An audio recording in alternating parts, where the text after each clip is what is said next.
안녕하세요, IM입니다. 유난히도 추웠던 겨울이 지나고 이제 확실한 봄입니다. 지갑도 따뜻해지고 마음에도 봄이 함께 찾아오면 좋겠지만 코로나도 현실도 여전히 겨울이네요. 전기자전거, 전기자전거. 요즘 온통 내 머릿속을 채우고 있는 단어이다. 이놈의 전기자전거를 사느냐 마느냐의 고민을 거의 한 달째 하고 있다. 나는 왜 전기자전거가 필요한가?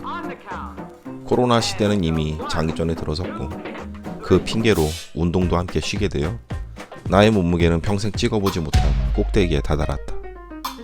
오미크론이 아직 활개를 치고 있어 성격상 10년 넘게 다니던 스포츠센터에도 재등록을 하지 않을 게 분명하다. 그래서 생각한 게 자전거 다시 타기. 그냥 자전거만 타지 말고 이번 기회에 배달도 해보자. 일석이조니까. 운동도 하고 돈도 벌고. 그렇게 적절한 사례를 찾다 보니 나 같은 생각을 갖고 있는 사람들이 유튜브 세계에 넘쳐났다.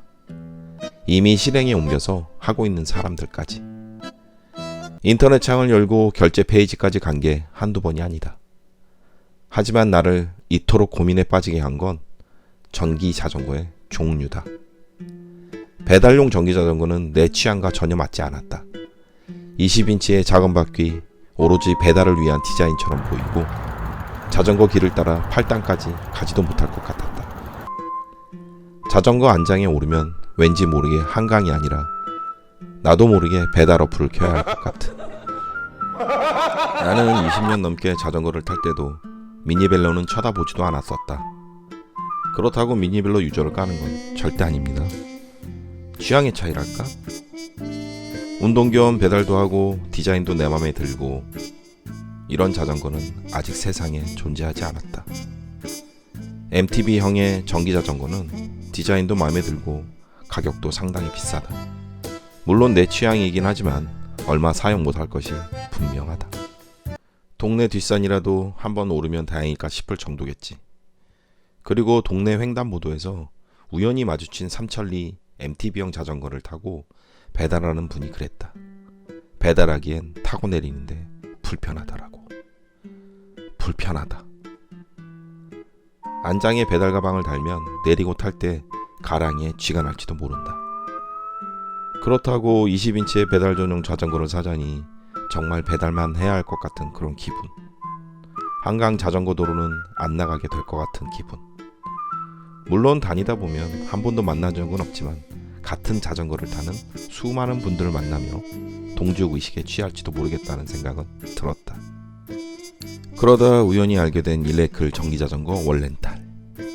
보자마자 우선 결제해서 경험해 보기로 했다.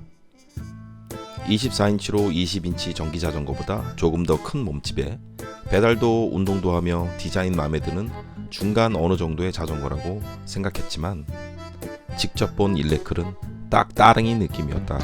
고급 따릉이. 약 일주일간 경험한 전기자전거의 세계는 이미 답이 정해져 있는 듯 했다. 안장에 앉으면 우선 배달 어플을 켜야 할 것 같은 그런 느낌. 한강으로 나가 자전거 길을 달린 건 처음 일레클 자전거를 끌고 집으로 돌아오는 길 단 한 번. 가격도 고민하는데 한 몫을 차지한다.